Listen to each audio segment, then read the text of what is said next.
Good morning વિદ્યાર્થી મિત્રો।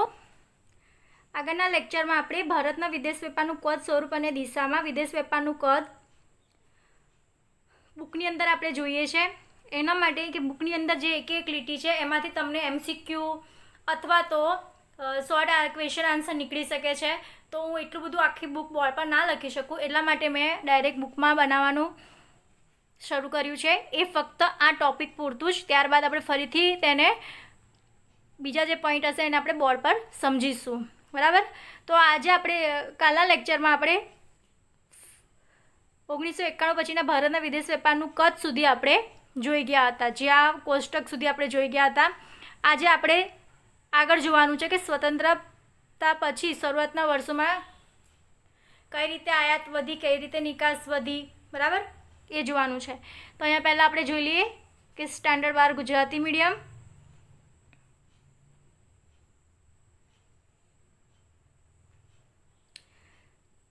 Subject છે ઇકોનોમિક્સ,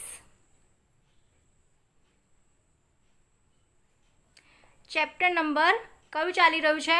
9, બરાબર। તો આની અંદર આપણે અલગ કોઈક ન આપતા સીધી રીતે જવા દઈએ છીએ, કેમ કે આ બધું જ વિદેશ વેપારના કદનો જ ભાગ છે। જો હું એક સાથે 20, 25, 30 મિનિટનો વિડીયો લઈ લેતી તો તમારા માટે એ સમજવું ખૂબ જ હેડેક થઈ જાત, બરાબર। એટલા માટે મેં એ રીતે પાર્ટમાં વિડીયોઝ લીધેલા છે। તો હવે આપણે જોઈએ આગળ કે સ્વતંત્રતા પછી શરૂઆતના વર્ષોમાં નીચા વિકાસના કારણે, એટલે કે 1951 પછી 1947માં આપણો દેશ આઝાદ થયો અને ત્યારબાદ શરૂઆતના વર્ષોમાં નીચા વિકાસ એટલે કે નીચા વિકાસ દરના કારણે આપણે બીજા દેશમાંથી વસ્તુઓનો આયાત કરવું પડતું હતું। એના કારણે શરૂઆતના વર્ષોમાં આયાતોનું કદ કેવું હતું? ઊંચું હતું, અને આપણા દેશમાંથી નિકાસની ક્ષમતા કેવી હતી? ઓછી હતી। એટલે કારણે નિકાસો કેવી હતી? ઓછી હતી, બરાબર। 1980 પછી જેમ જેમ ભારતનો વિકાસ થતો ગયો તેમ તેમ મોટા ઉદ્યોગોને ટકાવવા, નિભાવવા અને ફેલાવવા માટે આયાતો વધતી ગઈ, અને આ ગાળા દરમિયાન દેશના આવકમાં વધારો થતાં દેશની માંગ વધતી ગઈ અને નિકાસ માટે ઓછું ઉત્પાદન બચતો નિકાસો પ્રમાણમાં નીચી રહી।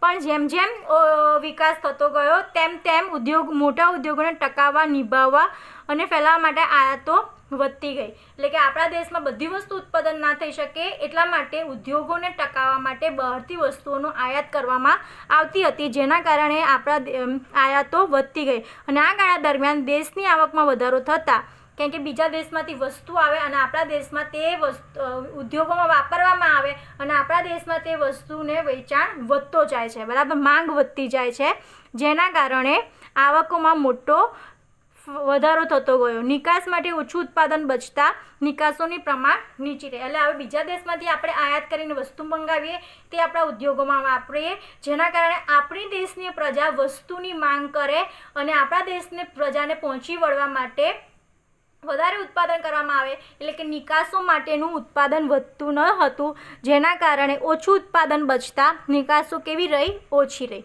1991 પછી નિકાસોમાં સારા એવા પ્રમાણમાં વધારો થયો, બરાબર। 1991 પછી નિકાસમાં વધારો થયો। વૈશ્વિકીકરણના હરીફાઈમાં ટકવા માટે ટેકનોલોજી, પેટ્રોલ વગેરેની આયાતો ઊંચી રહી, પરંતુ નિકાસો પણ સારા પ્રમાણમાં વધ્યો। બીજા દેશની હરીફાઈમાં ટકવા માટે આપણે ટેકનોલોજી એટલે કે બીજા દેશમાં જે પણ વસ્તુ ટેકનોલોજીનો ઉદ્ભવ થયેલો હોય છે તે આપણા દેશમાં આયાતો દ્વારા મંગાવવામાં આવે છે। પેટ્રોલ આપણા દેશમાં બીજા દેશો દ્વારા પેટ્રોલ મંગાવવામાં, એટલે કે આયાતો એ વખતે ઊંચી રહી અને તેની સાથે સાથે નિકાસોમાં પણ વધારો થયો છે। વિકાસલક્ષી આયાતો એટલે કે કાચો માલ, નિષ્ણાતોની સલાહ, મશીનરી વગેરે। વિકાસલક્ષી આયાતો એટલે કે એવું જરૂરી નથી કે આપણે બીજા દેશમાંથી ખાલી ને ખાલી કોઈ વસ્તુ મંગાવી શકીએ। આપણે બીજા દેશ પાસેથી આપણે નિષ્ણાતોની સલાહ, બીજા દેશમાં સારા સાયન્ટિસ્ટ હોય, સારા એવા વિદ્વાન કરતા હોય અથવા કોઈ બિઝનેસ માઇન્ડેડ લોકો હોય, જેમને પાસેથી આપણે સલાહ પણ લઈએ, બરાબર, એની ચૂકવણી કરીને, તો તે આપણી વિકાસલક્ષી આયાતો કહેવામાં આવે છે। કાચો માલ તો છે, તેની સાથે સાથે નિષ્ણાતોની સલાહ, મશીનો વગેરે જે આપણે બીજા દેશમાંથી મંગાવીએ છીએ તો તેને વિકાસલક્ષી આયાતો કહેવામાં આવે છે। નિભાવ માટેની આયાતો એટલે કે વીજળી, આંતરરાષ્ટ્રીય આંતરમાળખાકીય સુવિધાઓ, કૌશલ્ય પ્રાપ્તિ વગેરેની થતી આયાતો। નિભાવ માટે આયાતો એટલે કે વીજળી, બીજા દેશમાંથી આપણે વીજળી ઉત્પાદન કરવાના સાધનો મંગાવીએ, આંતરમાળખાકીય સુવિધાઓ મંગાવીએ, અને કૌશલ્ય પ્રાપ્તિ એટલે કે બીજા દેશમાં કોઈ સારું કૌશલ્ય હોય એની પ્રાપ્તિ કરવા માટે આપણે આ દેશમાં એની કંઈ શરૂઆત કરીએ તો એ બધી જે આયાતો થાય તેને નિભાવ માટેની આયાતો કહેવામાં આવે છે. આ બે વસ્તુ યાદ રાખજો, 1 માર્ક્સમાં પૂછાઈ શકે છે તમને, બરાબર, કે વિકાસલક્ષી આયાતો એટલે શું અને નિભાવ માટેની આયાતો એટલે શું, બરાબર. હવે આ જનરલ તમારે એક કોષ્ટક જોઈ લેવાનો છે અને બુકની અંદર તમને એની આકૃતિ આપેલી છે. ભારતની જીડીપીમાં વેપારનો ટકાવારી હિસ્સો, તો કે ભારતના વિદેશ વેપારની જીડીપીમાં ટકાવારી હિસ્સો શું છે તો કે 1981માં 12 હતો, 1991માં 13.9 હતો, 2001માં 19, 2011માં 41.8 ને 2014માં 38.3 હતો, બરાબર. દિવસે દિવસે હિસ્સો આપણો જીડીપીમાં વિદેશ વેપારનો વધતો જઈ રહ્યો છે.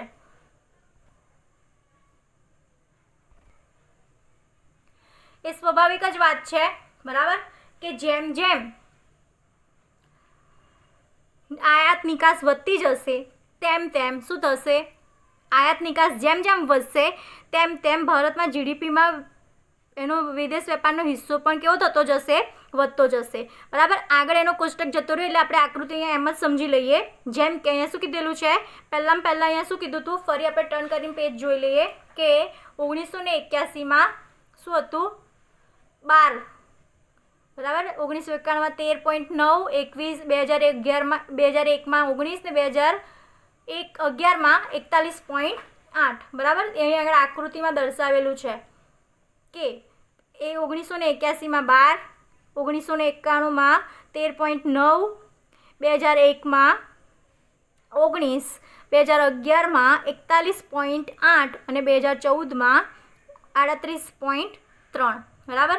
જો અહીંયા આગળ કેવી રેખા બની છે, આ મુજબની રેખા બનશે અને આ રેખામાં શું કહેવા માંગે છે કે ધીમે ધીમે આપણી જીડીપીમાં વેપારનો હિસ્સો, ટકાવારી હિસ્સો વધતો જાય છે અને 2011માં સડનલી ખૂબ વધારે વધી ગયો છે અને 2011 પછી થોડો ઓછો થયો છે 2014માં. એનું કારણ એવું હોઈ શકે છે કે આપણા દેશમાં આયાત ઓછી થઈ હોય અથવા આપણા દેશમાંથી નિકાસ ઓછી થઈ હોય, બરાબર, કોઈ પણ રીઝન હોઈ શકે છે, બરાબર. તો આ હતું તમારું વિદેશ વેપારનું કદ.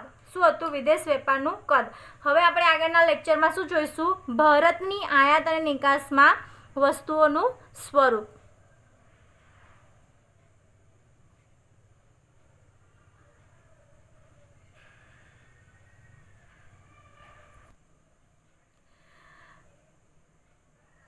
આપણે ટાઈમ આપણા પાસે છે તો આપણે નેક્સ્ટ લેક્ચરમાં નહીં ને આ લેક્ચરમાં જ આપણે ભારતની આયાત અને નિકાસથી થતી વસ્તુઓના સ્વરૂપ અહીંયા આગળ જોઈશું આપણે. તો કે ભારતની આયાત અને નિકાસથી થતી વસ્તુઓનું સ્વરૂપ. તો કે આ વિભાગમાં વિદેશ વેપારના સ્વરૂપનો અર્થ આપણે વેપારની રચના તરીકે લઈશું. એટલે કે ભારતની ભૌતિક આયાતો અને નિકાસોની રચના અથવા આયાત કે નિકાસથી થતી વસ્તુઓના પ્રકાર.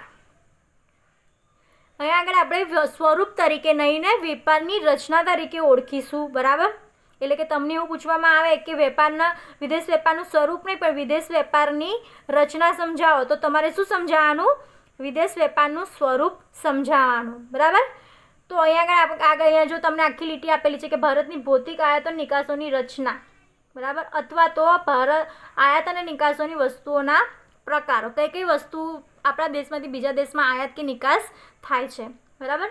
ભારતના વિદેશ વેપારનું સ્વરૂપ તપાસતા સમજાય છે કે ભારતને 1951માં ઓછામાં ઓછા વિકસિત દેશ તરીકે ઓળખાતો હતો. તે આગળ વધીને 1981 સુધીમાં વિકાસશીલ બન્યું. 2000 પછી વિશ્વમાં ઝડપથી વિકસતા દેશ તરીકે ઉભરતા અંતરની ઓળખ પામી.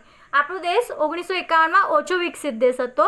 જેમ સમય આગળ વધતો ગયો તેમ 1980 સુધીમાં આપણો દેશ વિકાસશીલ બન્યો અને 2000 પછી આપણો દેશ ઝડપથી વિકસતા દેશોમાં અર્થતંત્ર તરીકે ઓળખ ઊભી કરી. બરાબર.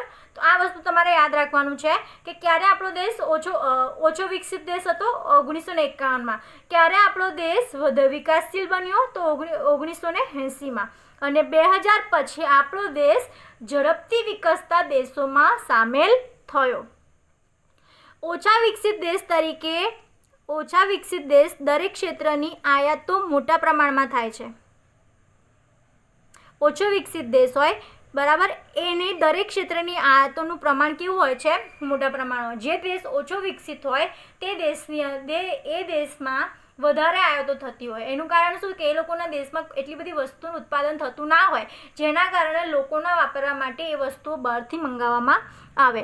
1950 અને 60ના દાયકાઓમાં ભારતમાં નબળી ખેતીના કારણે ભારતમાં અનાજની આયાતો વારંવાર થતી હતી. 1950થી 1960ના દાયકાના સમયમાં આપણા દેશમાં એટલે કે ભારતમાં નબળી ખેતીના કારણે ભારતમાં અનાજોની આયાતો વારંવાર થતી હતી. વળી વિકાસશીલ આયાતો જેવી કે મશીન, મૂડી, ટેકનોલોજી, નિષ્ણાતોની સલાહ, સ્પેર પાર્ટ વગેરે પણ મોટા પ્રમાણમાં થતી હતી.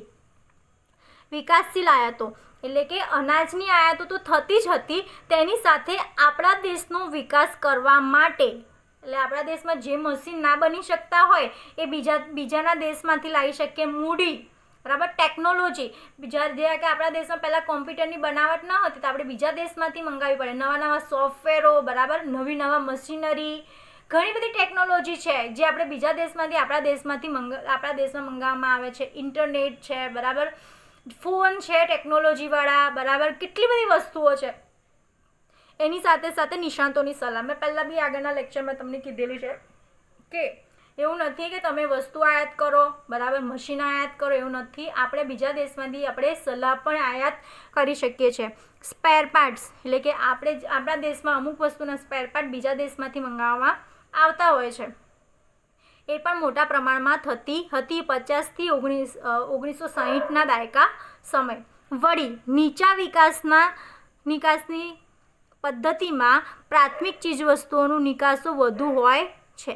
નીચા વિકાસની પરિસ્થિતિમાં પ્રાથમિક ચીજવસ્તુઓની નિકાસો કેવી હોય છે? વધુ હોય છે. ભારતમાં ચા, કોફી, શણ, કાચી ધાતુ અને ખનિજ વગેરેની નિકાસ પ્રમાણ વધુ હતું અને ઔદ્યોગિક વસ્તુઓની નિકાસો નીચી હતી. એટલે કે આપણા નીચા વિકાસના કારણે જે આપણા દેશમાં વસ્તુઓ ઉત્પાદન થતી હોય, બેઝિક, બરાબર, પ્રાથમિક ચીજ વસ્તુ હતી, તેની નિકાસ કેવી હતી? વધુ હતી. પ્રાથમિક ચીજો કેવી છે? તો કે ચા, કોફી, શણ, કાચી ધાતુ, ખનિજ વગેરે આપણા દેશમાંથી નિકાસ વધુ થતું હતું અને ઔદ્યોગિક વસ્તુઓની નિકાસ ઓછી થતી હતી. એટલે કે આપણા દેશમાં જો કોઈ વસ્તુ ઉત્પાદન કરવામાં આવેલી હોય તો તેનું નિકાસ કેવી હતી? ઓછી હતી. પણ આપણા દેશમાં જે વસ્તુનું ઉત્પાદન થાય છે, ચા આપણા આસામમાં વધુ થાય છે, કોફીનું ઉત્પાદન વધુ થાય છે, કાચી ધાતુ, ક્ષણ, એ બધી વસ્તુનો નિકાસ થતું હતું, બરાબર, જે કુદરતી ઉત્પાદન થતી હોય એ વસ્તુઓનું.